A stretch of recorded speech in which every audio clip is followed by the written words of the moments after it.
Hello dear students, today we are going to learn the poem Double Standards.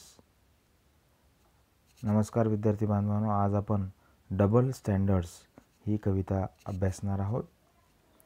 Double standards. The meaning of double standards here is that one thing is given two meanings. One event is given two status or two meanings. म्हणजेच एक बाब जी आहे त्या बाबीला दोन अर्थ देणे असा अर्थ डबल स्टँडर्ड्सचा येथे होतो. तर प्रत्यक्ष आपण कवितेकडे वळणार आहोत. When I wake up late I am getting very lazy. When you wake up late it's the alarm that's crazy. जेव्हा मी उशिरा उठतो तेव्हा मी आळशी म्हणून समजला जातो. When you wake up late it's the alarm that's crazy. तुम्ही जेव्हा उशिरा उठता तेव्हा अलार्ममध्ये काहीतरी बिघाड झालेला आहे किंवा अलार्म हे क्रेझी आहे, बिघडलेले आहे असं मानण्यात येतं. म्हणजे मोठे जे उशिरा उठतात ते काय म्हणतात की अलार्म बिघडलेला होता, अलार्म घड्याळ जे आहे ते बिघडलेलं होतं. When I say no to something I am being stubborn. When I say no to something I am being stubborn. जेव्हा मी एखाद्या गोष्टीला नाही म्हणतो, एखाद्या बाबीला नाही म्हणतो तेव्हा आय एम बिंग स्टबन, मी जिद्दी असतो, मी हट्टी असतो. When you say no to something you are being firm. जेव्हा तुम्ही एखाद्या गोष्टीला नाही म्हणता त्यावेळेस तुम्ही स्थितप्रज्ञ असता, तटस्थ असता, म्हणजे त्या गोष्टीवर तुम्ही ठाम असता असा अर्थ काढला जातो. म्हणजे लहान बाळ जे आहे, लहान मूल जे आहे ते त्याच्या भावना कवितेच्या माध्यमातून येथे व्यक्त करत आहे. A child expresses his thoughts with the help of poem or through this poem, that when elder persons behave in bad manner, at that time their bad behavior is given a typical meaning or right meaning. But when a child behaves in wrong way, in wrong manner, then the meaning to the wrong behavior of the child is given in worst manner.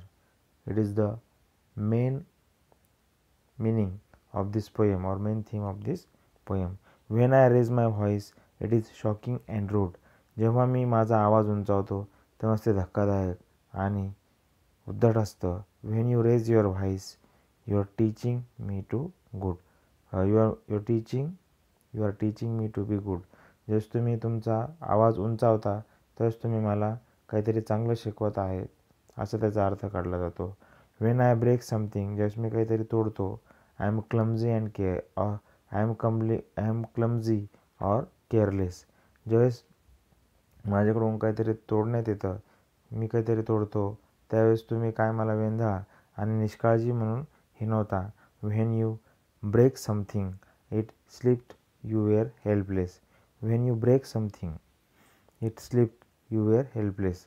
ज्यावेळेस तुम्ही काहीतरी तोडता त्यावेळेस ते तुमच्या हातातून सटकलं किंवा निसटलं असं त्याचा अर्थ काढला जातो आणि जे आहे तुम्हाला कोणाची मदत मिळाली नाही असं त्याचा अर्थ तुम्ही काढता.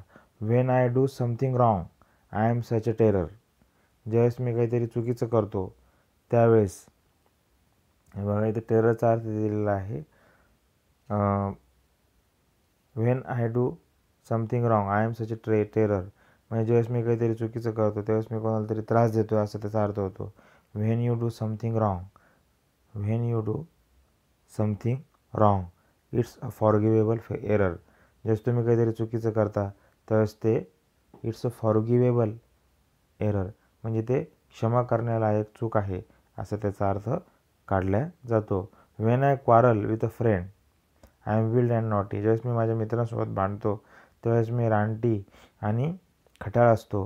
When you quarrel with a neighbour you are only doing your duty. ज्यावेळेस तुम्ही तुमच्या शेजाऱ्यांसोबत भांडता त्यावेळेस तुम्ही तुमचं कर्तव्य करत आहात असा त्याचा अर्थ निघतो किंवा तुम्ही काढता.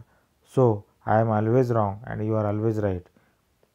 मी नेहमी चुकीचा आहे आणि मी नेहमी चुकीचा आहे आणि तुम्ही नेहमी बरोबर आहात.